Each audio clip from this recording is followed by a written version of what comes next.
Un livre à offrir ou à s'offrir? Votre librairie de proximité Page 5 est là pour vous. Située 5 places de Bretagne à Bru, Page 5 vous ouvre ses portes du mardi au samedi. Page 5, la clé de la culture. Vous en avez l'habitude, le mercredi, on prend toujours le temps de vous offrir un rendez-vous littéraire sur Radio Laser. Aujourd'hui, c'est un petit peu exceptionnel, je suis pas tout seul. Avec Félix Boulet, nous avons une invitée. Bonjour Félix. Bonjour Simon, bonjour à toutes et bonjour à tous. Et oui, une invitée que nos auditrices et nos auditeurs de Radio Laser connaissent bien, puisque c'est Audrey. Bonjour Audrey. Bonjour Félix, bonjour Simon. Alors, donc une chronique un peu particulière aujourd'hui, puisque dans le cadre de l'aménagement du centre-bourg, la proposition a été faite de donner le nom de Madeleine Desroseaux à la petite place qui fait face à la Halle. Lors de l'inauguration de cette place, le 4 mars dernier, Audrey, son arrière-petite-fille, par ailleurs chroniqueuse à Radio Laser, je le rappelais tout à l'heure, a offert à celles et ceux qui assistaient à l'événement un discours simple, émouvant, très beau, à Madeleine. Alors, je me permets de dire Madeleine, c'est un peu familier, mais j'ai comme l'impression d'être un peu de la famille.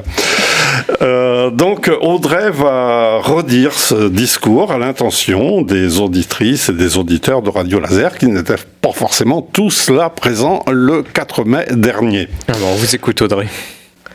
Nous portons en nous un temple que submerge le fleuve de l'oubli, sans limite et sans berge. Si son nom est évoqué aujourd'hui, comme il l'a déjà été par le passé, nous devons bien admettre que Madeleine Desroseaux s'est fourvoyée le jour où elle a écrit ces vers. Le fleuve de l'oubli semble lui-même avoir oublié de couler sur les traces qu'elle a laissées derrière elle. Car aujourd'hui, à Rennes, elle est une promenade. À Lorient, elle est une rue. À Guichen, elle devient une place. Je suis sûre que cette idée lui aurait plu, celle d'être sous les pas de celles et ceux qui vagabondent, qui passent, qui vont et qui viennent, qui se trouvent ou se retrouvent, qui cherchent leur route ou la suivent seulement, de celles et ceux qui se rassemblent, qui s'arrêtent un instant pour reprendre leur respiration ou simplement prendre un peu de récréation. Madeleine Desroseaux était une Bretonne de Haute-Bretagne. Elle est née à Rennes, dans l'été en pente douce, le 9 septembre 1873, 8 mois après la mort de Louis-Napoléon Bonaparte, le lendemain de la naissance du poète, romancier, écrivain et dramaturge Alfred Jarry à Angers. Elle était Florentine Monnier avant d'être Madeleine Desroseaux. Elle était rennaise dans le sang et lorientaise dans le cœur. Dans la mémoire familiale, elle était une figure matriarcale, une poétesse intarissable, une militante de la première heure. Elle donnait à la fois dans les registres poétiques et politiques, outrée à l'idée que la Bretagne puisse un jour s'agenouiller devant la France. Elle ne faisait pas la pluie et le beau temps, sauf à Kérizel, et dans ses poèmes. Elle avait une écriture serrée et collectionnait les carnets de Moleskine noir. Elle vénérait les saints bretons et portait le chignon haut. Ses amis disaient d'elle qu'elle rayonnait d'activité, d'optimisme, de volonté et de bonne humeur. Ils disaient que personne comme elle ne savait communiquer le goût de l'action, la confiance dans la vie et le mépris des obstacles.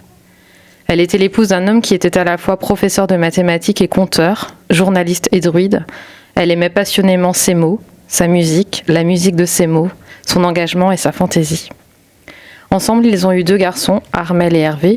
Ensemble, ils ont fondé leur revue Le Clocher Breton, comme ils voyaient la vie à la lumière de l'art et de la littérature, en français et en breton, pour les Bretons d'ici et pour les Bretons d'ailleurs. Le numéro mensuel était une occasion renouvelée pour eux et leurs amis de célébrer la Bretagne, sa langue comme sa culture. Elle a ainsi pendant 20 ans, entre 1895 et 1915, ouvert la porte de la Villa Kérizel aux paysans, comme aux notables, aux soldats et aux poètes, aux suiveurs, comme aux décideurs, aux écrivains bien sûr, aux artistes comme aux scientifiques, pourvu que ceci est à dire ou à écrire. En 1913, le président Raymond Poincaré récompense Madeleine Desroseaux et André de Gaulle pour l'ensemble de leurs publications.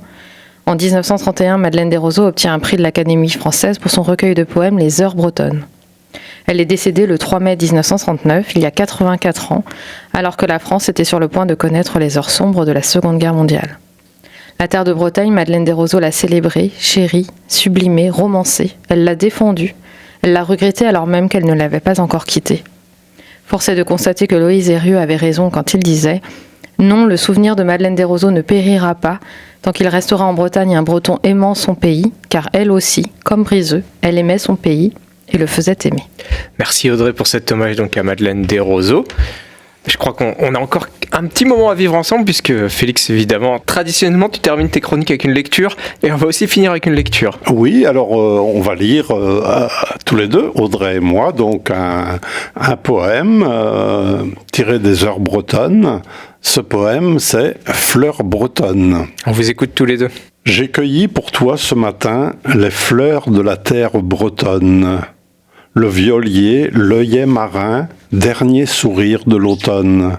Respire leur parfum amer avant que leur beauté se fane. Le vent d'ouest, le grand vent de mer berça leur grâce paysanne. Elles sont filles du soleil, et les grands souffles atlantiques, surprenant la terre au réveil, ont semé leurs graines rustiques. La dune, tout l'été durant, de leur sourire est animée. Elles exhalent en mourant une âme tendre et parfumée.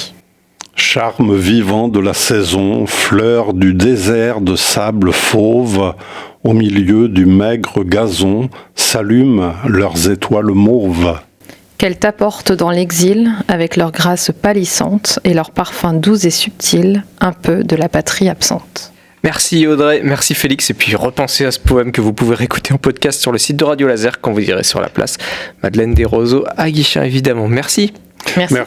Merci Simon, merci à vous toutes et à vous tous qui nous écoutez et à la semaine prochaine.